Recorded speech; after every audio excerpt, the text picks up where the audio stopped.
नमस्कार। BPSC CDPO दारोगा PT के क्लास में पेशेंट सिंह का अभिवादन स्वीकार करें। आज हम कुछ कमेटी और आयोगों की चर्चा करेंगे।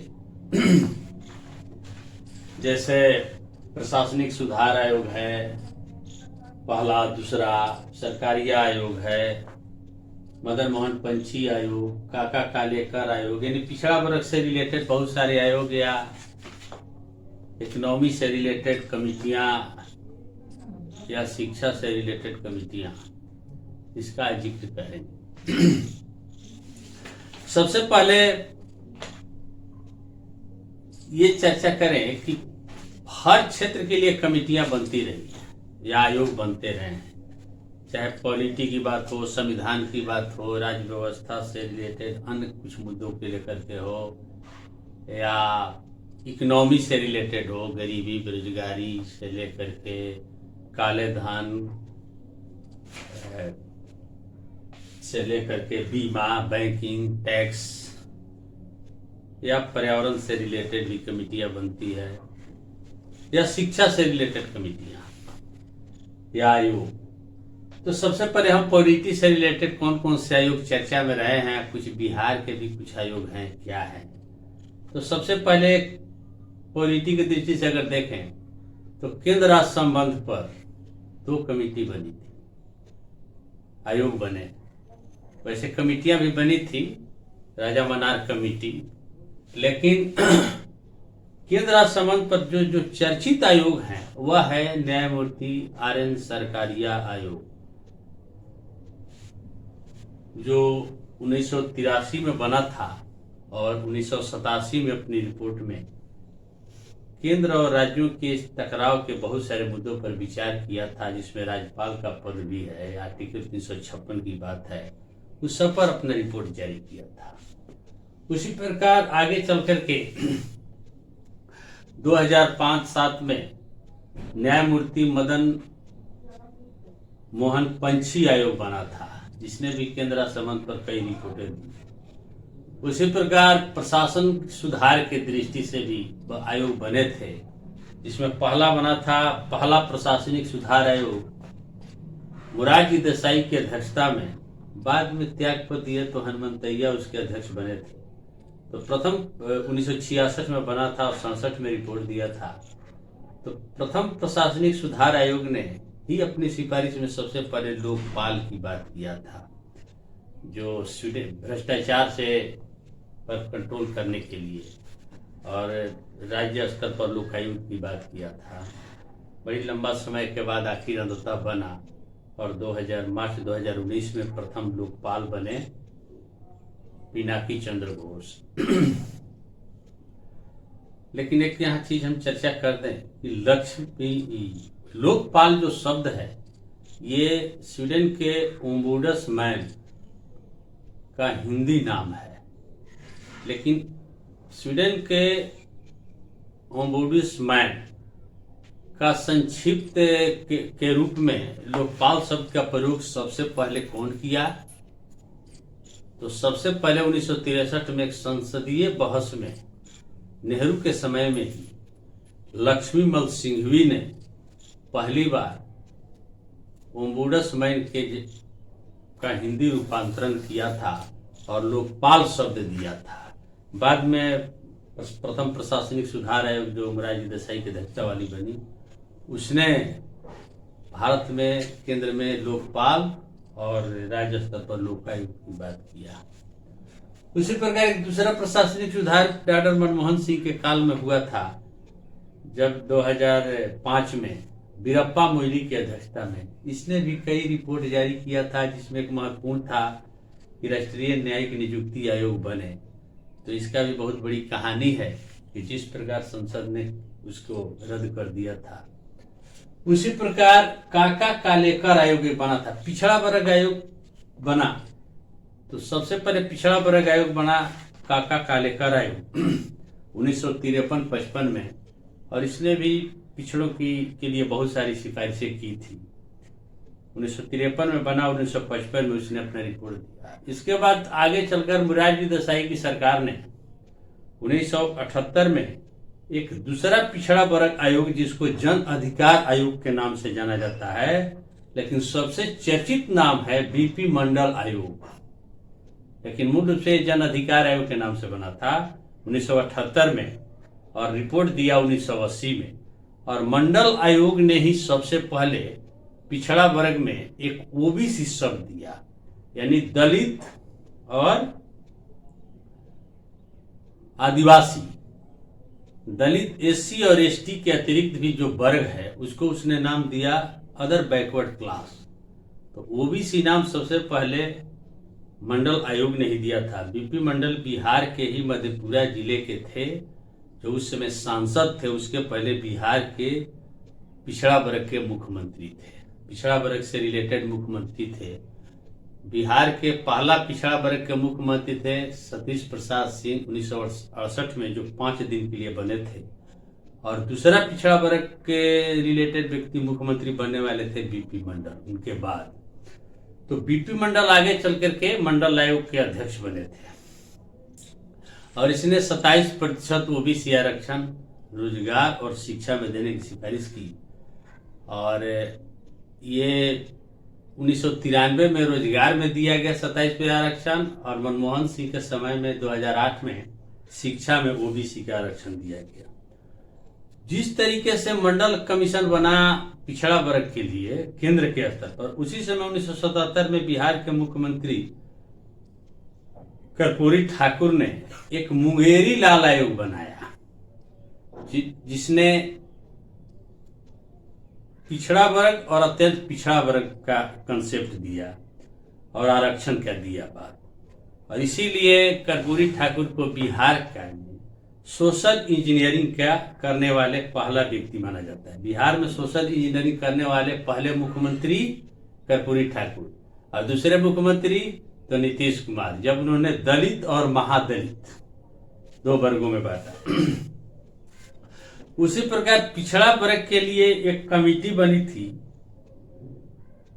जो सत्यनाथन कमेटी, दक्षिण भारत में 1971 में 73 में रिपोर्ट दिया था। तो सत्यनाथन कमेटी ने ही सबसे पहले पिछड़ा वर्ग में एक समृद्ध तबका की बात किया और उसे क्रीमी लेयर शब्द दिया। यानी सत्यनाथन कमेटी ने सबसे पहले क्रीमी लेयर शब्द दिया और कहा था कि इनको आरक्षण देने की जरूरत नहीं है। और आगे चल करके इस क्रीमी लेयर शब्द का प्रयोग फिर हुआ दोबारा, जब मंडल कमीशन केस मामला चला था। तो इंदिरा साहनी केस जिसको कहा जाता है, 1992 नवंबर 1992 में सुप्रीम कोर्ट ने अपने मंडल कमीशन के फैसले में कहा कि मंडल कमीशन की सिफारिश को आप लागू कीजिए, लेकिन पहले क्रीमी लेयर तय कीजिए।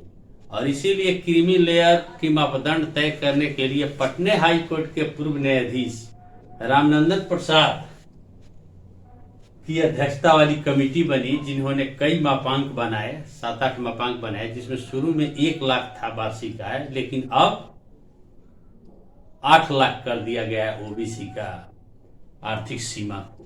और इसके अलावा कई मापदंड है, क्लास 1 अफसर वालों को नहीं मिलेगा इस तरीके से। उसी प्रकार एक संविधान समीक्षा आयोग बना था। अब प्रधानमंत्री अटल बिहारी वाजपेयी के समय में 2000 ईस्वी में बना और 2002 में रिपोर्ट दिया था, और वह बना था सुप्रीम कोर्ट के पूर्व मुख्य न्यायाधीश एम.एन. वेंकटचलैया की अध्यक्षता में। इस आयोग ने भी कई सिफारिशें की थी। उसी प्रकार एक के संथानम कमेटी बना था। जब प्रधानमंत्री जवाहरलाल नेहरू के समय में गृह मंत्री थे लाल बहादुर शास्त्री, तो उन्होंने 1962 में के संथानम कमेटी बनाया और जिसने 1964 में रिपोर्ट दिया, और उसी के सिफारिश पर केंद्रीय सतर्कता आयोग बना था। उसके अलावा एक पंचायती राज व्यवस्था, ग्राम पंचायत व्यवस्था पर भी कमेटियां कई बनी थी। 4 महत्वपूर्ण कमेटियां बनी, जिसमें एक है बलवंत राय मेहता कमेटी, जिसे 1955 से 57, इसी के आधार पर नागौर में 2 अक्टूबर 1959 को जवाहरलाल नेहरू ने ग्राम पंचायत व्यवस्था की शुरुआत की। वह व्यवस्था बिहार में 1964 में लागू हुआ था। फिर 73वां संविधान संशोधन भी हुआ। फिर दूसरा पंचायती राज पर कमेटी बनी थी अशोक मेहता कमेटी, जनता पार्टी की सरकार 1977 में बनाई।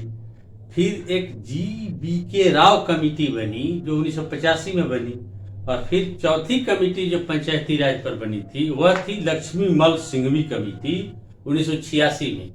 इसी कमेटी के सिफारिश पर ग्राम पंचायत और नगर निकाय को संवैधानिक दर्जा दिया गया।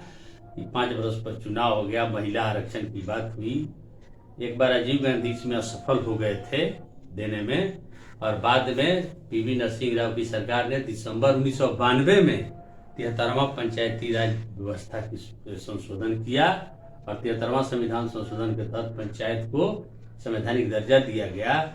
और वह व्यवस्था बिहार में लागू कब हुआ? 2001 में। 73वां पंचायती राज व्यवस्था 1992 में पारित हुआ, 24 अप्रैल 1993 को यह लागू हुआ। इसीलिए 24 अप्रैल को ग्राम पंचायत दिवस के रूप में मनाया जाता है। और बिहार में उसके तहत चुनाव कब हुआ? पहला तो 2001 में राबड़ी देवी की सरकार के समय। इसके बाद 2006 में नीतीश कुमार के समय में हुआ, जब पहला राज्य नीतीश कुमार के समय में बना जिसने 50% महिला आरक्षण दिया। इसके बाद 2006-11 में हुआ, फिर 2016 में हुआ, अब 5वीं बार अभी आज 12 दिसंबर है, तो आज ये पंचायती राज व्यवस्था का अंतिम चुनाव है, 5वीं बार बिहार में। उसी प्रकार एक तो लक्ष्मीमल सिंघवी कमेटी केवल एक पंचायती राज पर नहीं थी। एक प्रधानमंत्री अटल बिहारी वाजपेयी ने लक्ष्मीमल सिंघवी कमेटी बनाया था 2000 ईस्वी में, जो 2002 में रिपोर्ट दिया था प्रवासी भारतीयों के विचार करने के लिए। और लक्ष्मीमल सिंघवी कमेटी के सिफारिश पर 9 जनवरी 2003 से वाजपेयी के समय में प्रवासी भारतीय दिवस की शुरुआत हुई। हमेशा क्रम होता है, प्रवासी सम्मेलन होता है।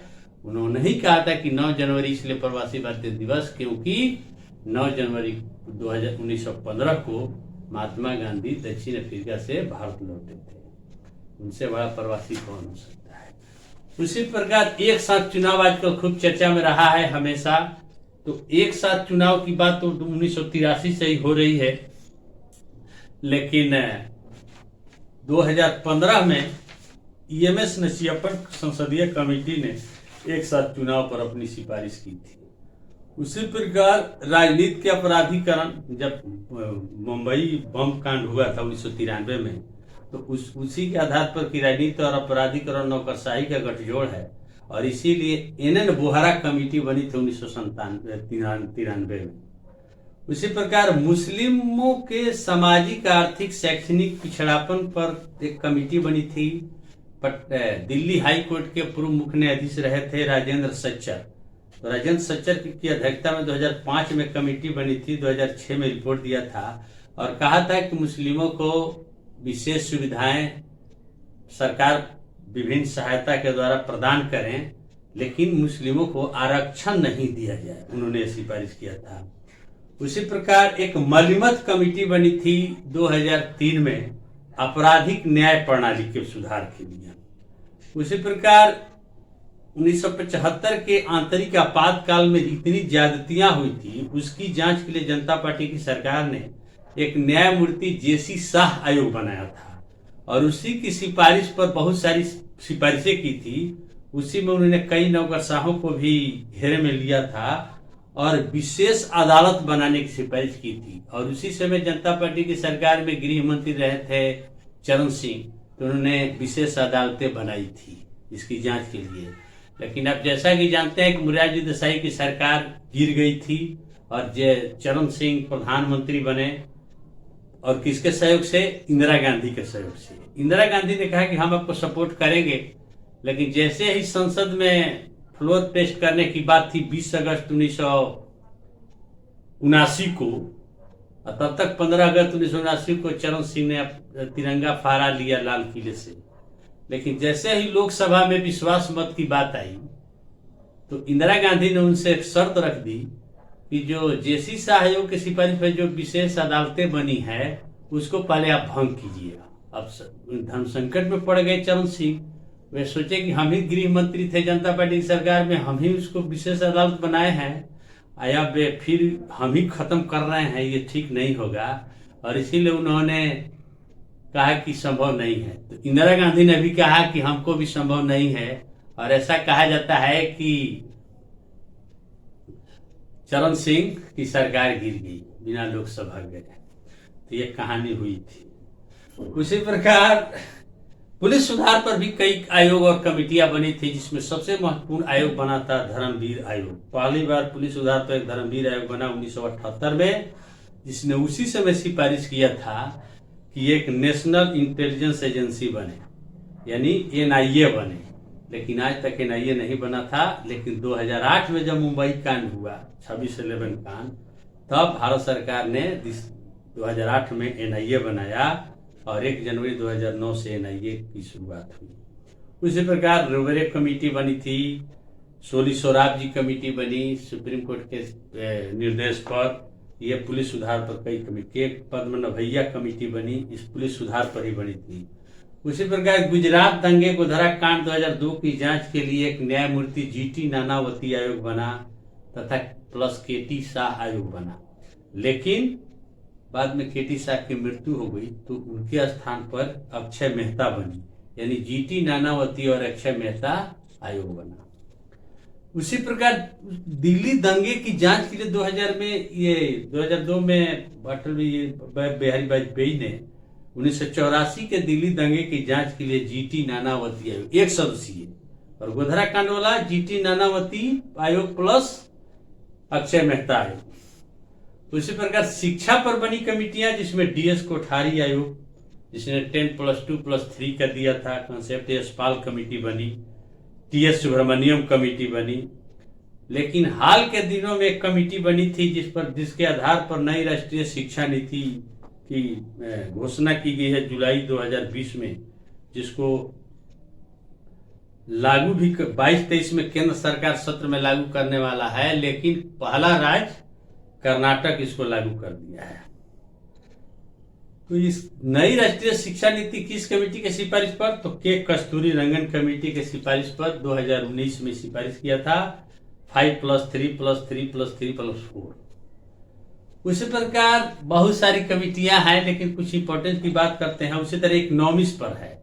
नई आर्थिक सुधार नीति की जब घोषणा हुई तो कई सारी कमेटियां बनी, जैसे विनिवेश से रिलेटेड। विनिवेश किसके सिफारिश पर हुआ था भारत में? अभी आजकल एयर इंडिया का भी विनिवेश किया गया लेटेस्ट, तो सी रंगराजन कमेटी।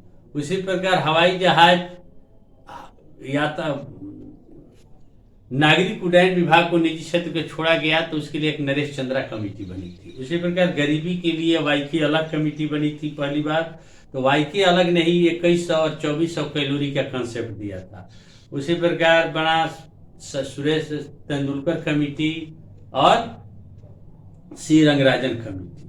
बैंकिंग के लिए बहुत सारा आयोग बना, हजारी कमेटी बना था, जिसके आधार पर बैंकों का राष्ट्रीयकरण किया गया, गोईपुरिया कमेटी या नरसिंहम कमेटी। उसी प्रकार टैक्स पर रिलेटेड बहुत सारी कमेटी थी, जिसे LK. Jha committee, LK. Jha Bihar के ही अर्थशास्त्री रहे थे।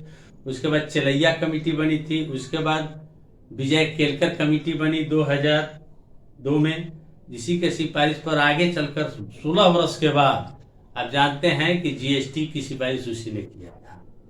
उसी प्रकार बीमा पर आर.एन. मल्होत्रा कमेटी बना। कृषि पर एम.एस. स्वामीनाथन आयोग बना था, जिस 2004-2006 में, जिसने रिपोर्ट दिया था कि एमएसपी को 1.5 गुना, एमएसपी लागत का 1.5 गुना होना चाहिए, जोड़ कर दिया जाए। उसी प्रकार एक देखिए, आजकल 3 कृषि सुधार जो चर्चा में रह रहा है, वास्तव में कृषि सुधार के लिए जो कमेटी बनी थी 1990 में, भानु प्रताप सिंह कमेटी, उसी भानु प्रताप सिंह कमेटी के सिफारिश पर हाल में प्रधानमंत्री नरेंद्र मोदी की सरकार ने 3 कृषि सुधार कानून बनाया था सितंबर 2020 में, जिसका साल भर इतना विरोध हुआ कि अभी 19 नवंबर 2021 को वापस लेना पड़ा।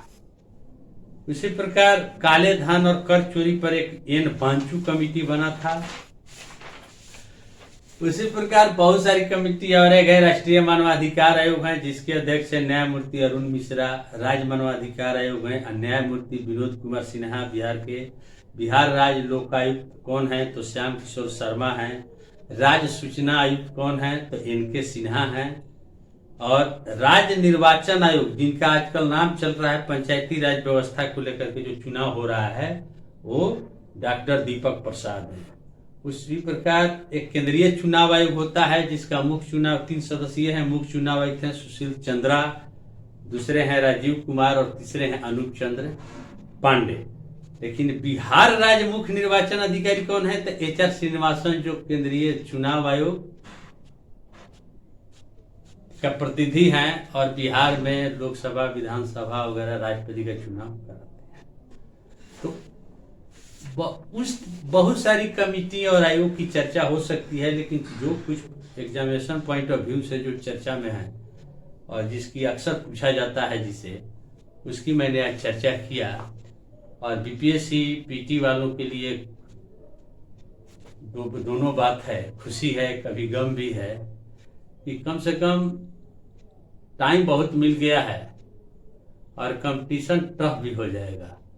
कंपटीशन टफ इसलिए हो जाएगा क्योंकि UPSC मेंस जनवरी में होने वाला था, तो स्वाभाविक है कि UPSC वालों को समय नहीं मिल पाता 23 जनवरी के लिए। तो इसलिए अब उनको भी तो समय मिल जाएगा जब मेंस दे करके निकलेंगे। तो ये सब थोड़ा ध्यान रखना है, लेकिन आप लोग को डरने की जरूरत नहीं है UPSC और दिल्ली वालों से, क्योंकि बिहार के बारे में भी नॉलेज रखना बहुत जरूरी है। तो इस तरीके से सब लोग के लिए तैयारी का एक बहुत बड़ा बेहतरीन मौका मिल गया रिवाइज करने का, और नवंबर तक ही बहुत सारे बातों को आप ध्यान में रखिए।